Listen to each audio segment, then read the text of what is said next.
Yo yo yo, c'est ton Nakaba Willy en chakra et en vibranium. Et comme je l'avais annoncé sur mes réseaux sociaux Facebook et Twitter, lorsque le film Black Panther allait dépasser le milliard de dollars au box-office, j'allais faire une vidéo pour annoncer deux choses. Déjà dans un premier temps, félicitations à Black Panther pour avoir réussi cet exploit parce que franchement je m'y attendais vraiment pas. Pour ceux qui avaient deviné que Black Panther allait dépasser le milliard, je l'invite à me contacter en DM et on va jouer à la Française des Jeux tout de suite.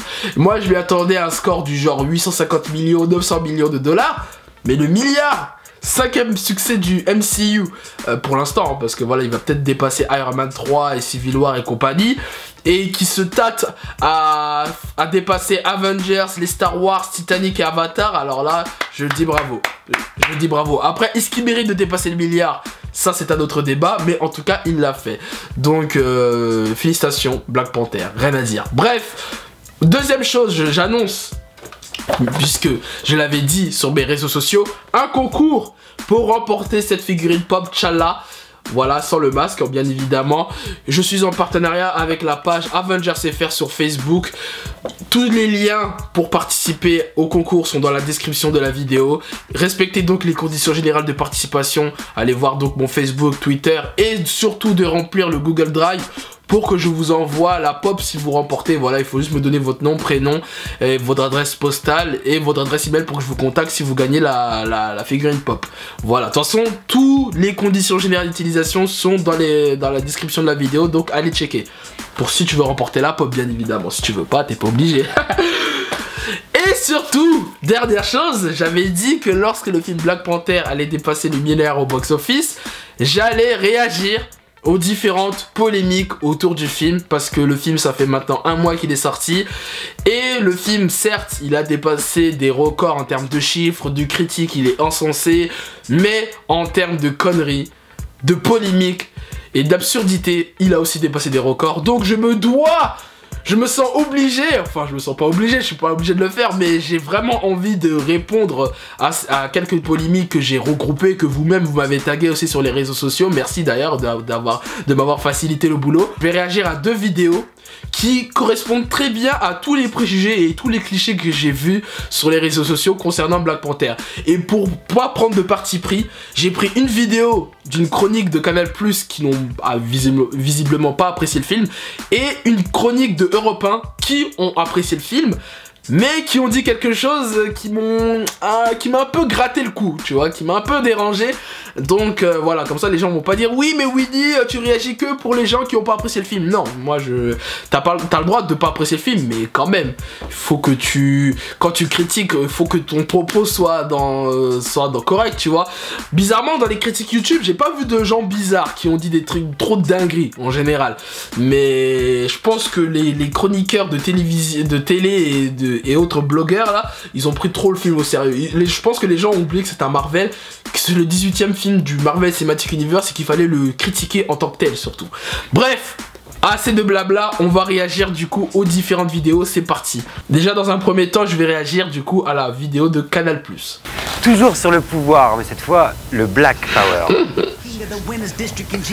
Le super... Bon déjà, rien que dans les premières secondes, il y a un problème. Ok, bon déjà, dès le début, il y a un truc qui me dérange, c'est le fait que tu qualifies le film de Black Power. Et ça c'est une pas des critiques, mais des préjugés que j'ai vu sur les réseaux sociaux et qu'on m'a remonté. Oui, le film c'est un film communautaire. En l'occurrence que pour les noirs quoi. Bon, j'ai envie de répondre à ça parce que déjà dans un premier temps, voilà, ça c'est à cause de ce genre de chronique que les gens pensent ça. Parce que tu commences ta chronique comme ça. Une chronique à la plus, voilà, à la télévision, on va dire c'est une ménagère, les ménagères de moins de 50 ans qui regardent. Voilà, eux, ils vont voir ça, ils vont se dire quoi? Ils vont se dire, oh, voilà, un film pour les noirs. Tu vois, dans l'inconscient déjà tu places le contexte du film alors que ça a strictement rien à voir. La question qu'il faut se poser c'est pourquoi le casting a 95% de noirs. Déjà Black Panther c'est une adaptation d'un comics Marvel, déjà dans un premier temps, et dans ce comics Marvel le film se passe en Afrique. Donc majoritairement en Afrique, il n'y a que des noirs, on va pas se mentir. Et en plus les gens qui disent ça, franchement ça c'est vraiment un commentaire de rageux. Parce que si le film il aurait floppé, crois-moi que personne n'aurait dit ça. Là le film il a marché parce que, allez, il y a beaucoup de noirs. Déjà ça c'est vraiment débile de dire ça parce que c'est comme si c'était les noirs qui engendraient le plus de chiffres au box-office. Enfin pour faire 1 milliard de dollars au box-office, c'est impossible qu'il y ait que des noirs qui soient allés au cinéma. toutes les races sont allées, des asiatiques comme des rebeux, comme des blancs, comme des latinos, bref, tout ce que tu veux, des indiens, mais c'est comme les gens qui disent oui, y a que des fans de super-héros, des fans de comics qui regardent les films de super-héros, mais non. Si les films de super-héros aujourd'hui sont le genre de films les plus regardés et qui engendrent le plus de chiffres au box-office, c'est impossible que ce soit que des fans de comics qui vont voir les films de super-héros. C'est le grand public qui vont voir ces films-là, sinon c'est impossible. Enfin voilà, ça c'est la même chose. Bizarrement, quand c'est des films de blancs, j'ai jamais entendu dire que c'est un film communautaire. Quand c'est des films de Bollywood, j'ai jamais entendu dire « Oh, il y a que des Indiens et donc, oh là là, c'est un film communautaire ».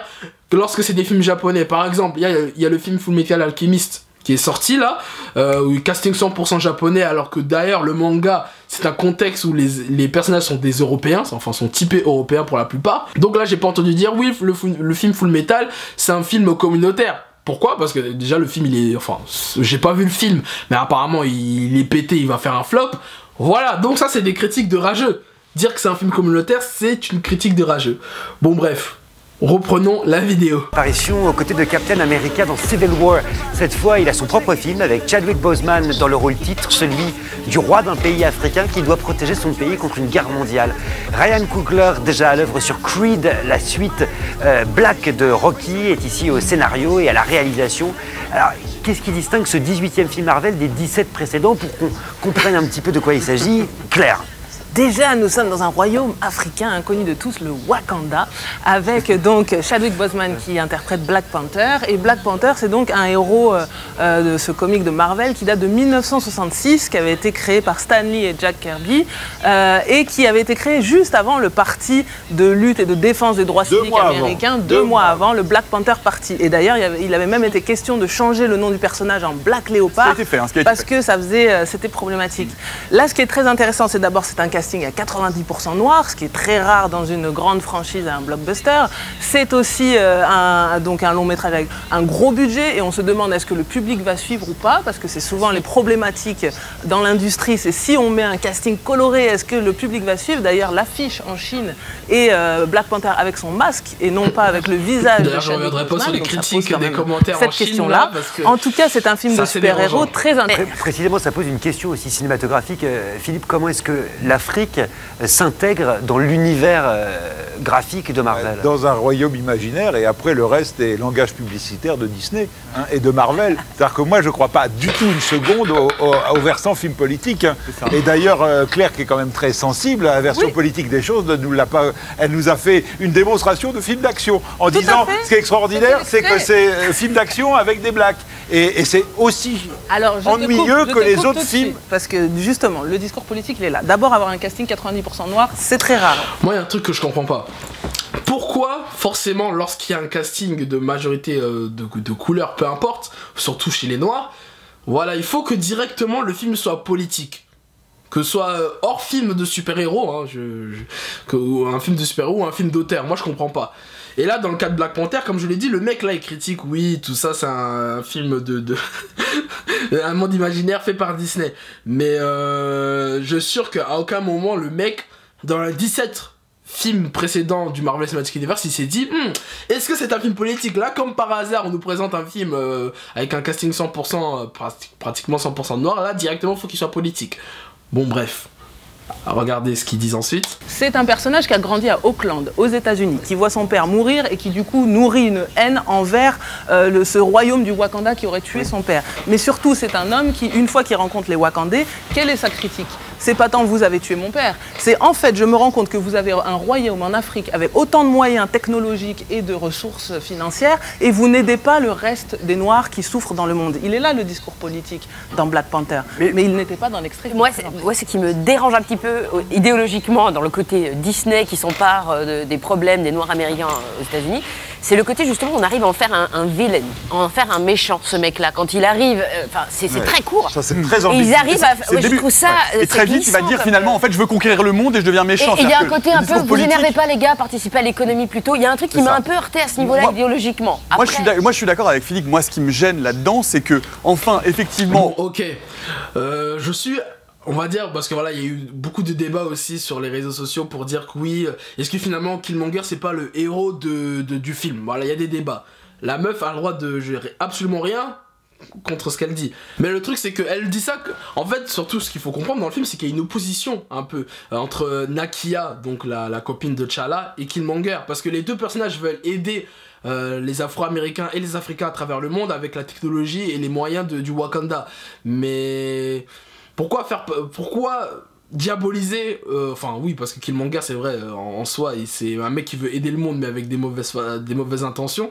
Pourquoi ne pas plutôt faire la comparaison entre Nakia et Killmonger, l'autre de balancer juste diaboliser comme ça Killmonger? Moi je comprends pas. Enfin, effectivement, il aura fallu attendre 18 films pour que Disney, la machine Disney plus Marvel se saisissent d'un héros noir. On fait du coup un film avec... Précisément, hein, on nous le vend comme ça, la communication de Disney nous le vend en disant vous allez voir, on vous rejoue grosso modo l'action pacifique Martin Luther King contre l'action plus violente, plus engagée de Malcolm X. Et moi je trouve ça terrifiant de voir qu'une compagnie donc capitaliste comme Disney se saisisse d'un message juste politique extrêmement important, structurel dans l'histoire de la communauté noire américaine pour vendre des entrées et pour vendre du popcorn. Marie? Bah oui, le film est extrêmement décevant, c'est-à-dire que moi j'en attendais beaucoup. Au moment de Black Lives Matter, moi j'attendais le super-héros Black Panther sur le terrain américain, mais comme Get Out. Mais c'est quoi le rapport? Oh là là, tu vois là par exemple, elle est complètement hors sujet la meuf. Quel est le rapport entre le Black Lives Matter et Black Panther dans le contexte du film? Bon là c'est vrai que voilà, on a bien compris que c'est vrai, Marvel Studios, voilà, ils ont sorti le film au mois de février pour le Black Month, etc. Ok, mais le truc c'est que qu'est-ce que va faire Black Panther sur le sol américain dans un premier temps, en tout cas pour un premier film? Je dis pas que Black Panther ne va jamais aux États-Unis, d'ailleurs il y va à la fin du film, pour justement déclarer au monde que le Wakanda ils existent, enfin que le Wakanda voilà c'est pas juste le petit village paumé là de pauvres comme les occidentaux peuvent le croire, et qu'on a des moyens technologiques futuristes, etc.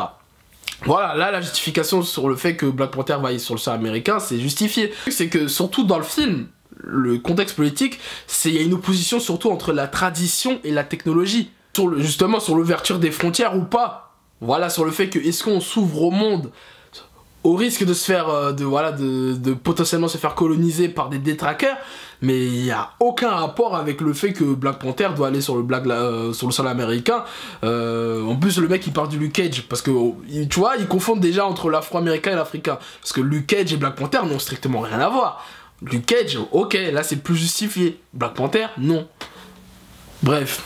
La vision de l'Afrique, c'est très Euro-Disney, quoi. C'est, je veux dire, alors, un peu de poussière et des couleurs. Bon, ok. À un moment, le mec il dit oui, tout ça, que la vision du Wakanda c'est un peu. Enfin, la vision de Disney, du Wakanda, c'est vraiment l'Afrique Euro-Disney par rapport au Wakanda. Mais encore une fois, enfin, si les gens se sont un peu renseignés par rapport aux comics, c'est une adaptation du Wakanda. Enfin, le Wakanda, bon, on sent un peu, c'est vrai, la patte Disney, quand même, sur certaines choses.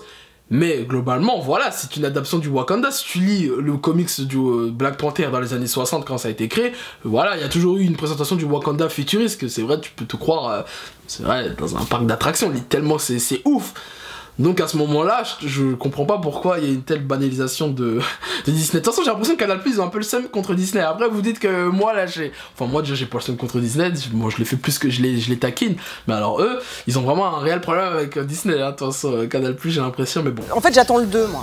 Black Panther au cinéma. En attendant le 2, moi, je vous donne rendez-vous.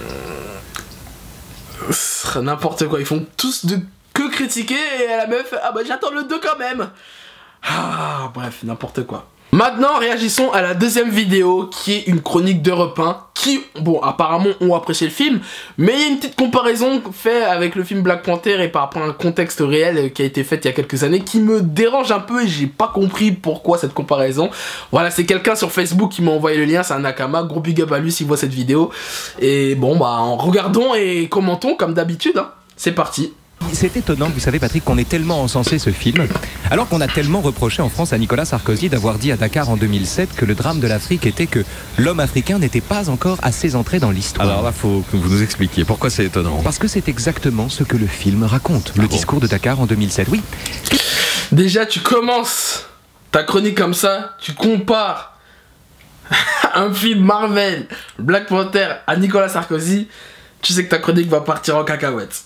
Écoutez ce qu'il dit. Qu'est-ce que c'est le Wakanda, dont T'Challa devient le roi après la mort de son père? Le Wakanda est un pays multiséculaire et clandestin où convergent toutes les traditions d'une Afrique rêvée et dont le sol gorgé de vibranium garantit la prospérité. Les Wakandais vivent mieux que les autres, mais ils vivent aujourd'hui comme hier.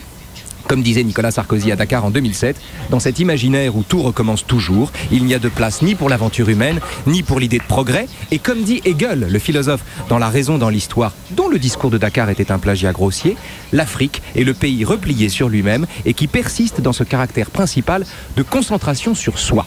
Or, tout l'enjeu du film est précisément, après avoir compris les dangers de cet isolationnisme et de cette immobilité, d'entrer dans l'histoire en exposant au reste du monde la science dont il dispose.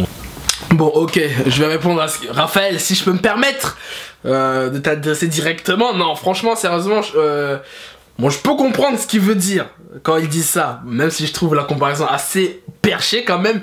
Mais dans un premier temps, c'est totalement différent. Parce que déjà, dans un premier temps, faut savoir que Sarkozy, lorsqu'il avait fait son discours à Dakar, bon, je me souviens plus ce qu'il avait dit exactement, mais c'est vrai que je me souviens de la phrase qu'il avait dit comme quoi l'âme africain n'est pas, enfin, ou même que l'Afrique n'est pas rentrée dans l'histoire. Déjà, c'est différent puisque déjà, l'Afrique, bon, je veux pas faire le politicien, le mec historien, mais voilà, il y a un contexte de colonisation déjà autour de l'Afrique et que dont la France est liée, déjà.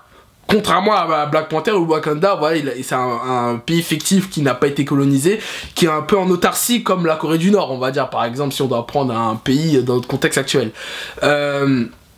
En plus de cela, Sarkozy, c'est pas un personnage très apprécié, quand même très méprisable, on va pas se mytho. Et justement, si le Wakanda, entre guillemets, ne veut pas rentrer dans l'histoire, c'est parce qu'ils ont peur de cette colonisation. Si le T'Challa se décide de s'ouvrir au monde, comme il le fait justement à la fin du film, ça peut engendrer, comme je l'ai dit dans la réaction de la vidéo précédente sur Canal+, voilà, de s'attirer plein d'ennemis. De toute façon, c'est ce qui va se passer dans les prochains films Black Panther. Il y aura plein de nouveaux ennemis, de détraqueurs qui voudront s'approprier du vibranium au Wakanda. Donc voilà, c'est surtout ça. C'est pas parce qu'ils veulent pas rentrer dans l'histoire, c'est dans le sens que je veux dire, c'est que c'est pas une question que le Wakanda veut rentrer dans l'histoire pour dire hey, on existe, wouh, on est là. C'est surtout une question de protection, d'isolation, comme tu le dis d'ailleurs. Et justement, je pense que la plupart des spectateurs qui ont apprécié le film, c'est parce que justement le discours du film Black Panther est complètement l'antithèse de ce que Sarkozy raconte, puisque Sarkozy il disait à Dakar comme quoi l'homme africain n'est pas rentré dans l'histoire parce que voilà, l'Afrique dans une position que l'Afrique est faible, justement parce que l'Afrique possède des ressources qui pourraient permettre à l'Afrique d'être une grande puissance continentale, mais que malheureusement elle ne l'est pas, puisque voilà, c'est un peu l'hôpital qui se fout de la charité, puisque c'est les Occidentaux qui ont pilé tous les biens de l'Afrique. Alors que là, on voit un monde fictif, on voit le Wakanda justement qui possède toutes ces ressources technologiques et qui arrive très bien à s'en sortir. Donc, un peu bizarre cette comparaison. Bon, voilà, moi je donne mon avis. Mais bon, de toute façon, regardons la suite de la vidéo. D'accord, peut-être, mais il y a une grande différence entre Black Panther et le discours de Dakar. Si les Wakandais hésitent à entrer dans l'histoire, c'est pas parce qu'ils sont plus faibles que les autres, mais c'est parce qu'ils sont plus puissants. C'est le contraire. C'est vrai, c'est vrai. Le Wakandais qui refuse d'entrer dans l'histoire n'est pas l'inoffensif berger qui redoute l'irruption des machines dans le rythme éternel des saisons, mais le gardien jaloux d'une technologie de pointe qui redoute que des méchants s'en emparent. Néanmoins, cette différence ne change rien au fait que dans le discours de Dakar de Nicolas Sarkozy, comme dans le discours du père de T'Challa, qui veut garder pour son pays le secret de sa puissance, le temps et l'entrée dans l'histoire sont communément représentés comme un danger, voire comme une dégradation. Et si T'Challa est un plus grand, et sera un plus grand roi que son père, enfin, s'il est un plus grand roi que son père, c'est que tout en héritant de cela, de cette tradition, il tourne délibérément le dos à l'isolationnisme du Wakanda pour le faire enfin entrer dans l'histoire et le mettre au même rythme que les autres nations. Le fin mot de l'info ? Black Panther, c'est l'histoire de l'entrée de l'Afrique dans l'histoire. Merci Raphaël. Et à part ça, vous nous le recommandez le film ? Mais j'adore, c'est un film formidable. Bon, eh ben... Bon voilà, en tout cas c'est ce qui était à retenir de cette chronique de repas. Bon après, concernant sa comparaison avec le discours du grand-père, du père de T'Challa et de Sarkozy, ça aussi je comprends pas pourquoi cette comparaison, voilà. Juste, je sais même pas quoi dire. Bref, voilà, du coup, c'était ma réaction à ces deux vidéos et je réponds du coup aux polémiques par rapport au film Black Panther. Voilà, dernière chose d'ailleurs, il y a eu beaucoup de retours aussi de mes frères et sœurs noirs. Je m'adresse directement à vous. Comme quoi, oui, ce film-là, certes, il a engrangé beaucoup de millions de dollars au box-office, mais à qui revient l'argent? Ça revient aux producteurs blancs, etc. La machine blanche d'Hollywood, ça revient pas à nos frères et sœurs. Bon, déjà, calmons-nous, calmons-nous. Ne brûlez pas les étapes. Déjà, dans un premier temps, c'est une avancée que la majorité du casting soit noir, déjà dans un premier temps. En plus, je pense qu'ils vont penser à déjà ces acteurs-là qui vont être payés, qui vont pouvoir nourrir leur famille, et etc. Après, voilà, bon, le producteur en soi, là, en l'occurrence, bon, il y a Mickey, bien évidemment, hein, Mickey Mouse, et il y a Kevin Feige.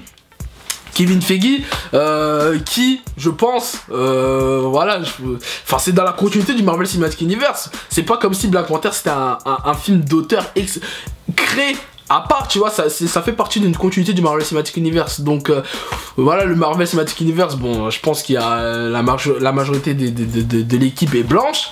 Donc tu peux pas demander à ce que le film Black Panther, alors on vire tout le monde, on vire tous les producteurs exécutifs et tout, on prend un réalisateur noir, producteur noir, que des acteurs noirs pour le film. Non, tu peux pas faire ça, enfin c'est pas possible.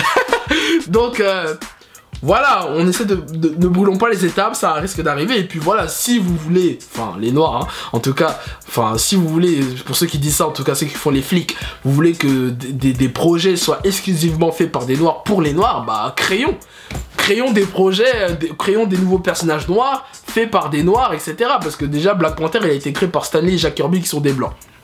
Voilà, et je pense pas qu'à l'époque Jack Kirby et Stan Lee ils ont créé le personnage, ils se sont dit surtout dans le contexte de l'époque où on sortait de la ségrégation et d'un contexte politique où les noirs, voilà, ils étaient encore discriminés, où ils se sont dit on va se faire du fric sur le dos des noirs, alors que les noirs c'était vraiment ils étaient vraiment au bas de l'échelle sociale, quoi. Donc voilà, je réponds à ce genre de trucs. En plus, dire des trucs comme ça, c'est vraiment un peu du racisme anti-blanc, hein. C'est pas pour faire le héros, mais bon, voilà. Prenons des pincettes, soyons matures, soyons intelligents, réfléchissons. Bref, voilà, c'est du coup tout ce que je voulais dire par rapport à ça. Bah voilà, n'hésitez pas à me dire dans les commentaires ce que vous en pensez. N'oubliez pas de participer au concours. C'était du coup mes réponses par rapport aux polémiques de Black Panther. Et sur ce, on se dit au plaisir.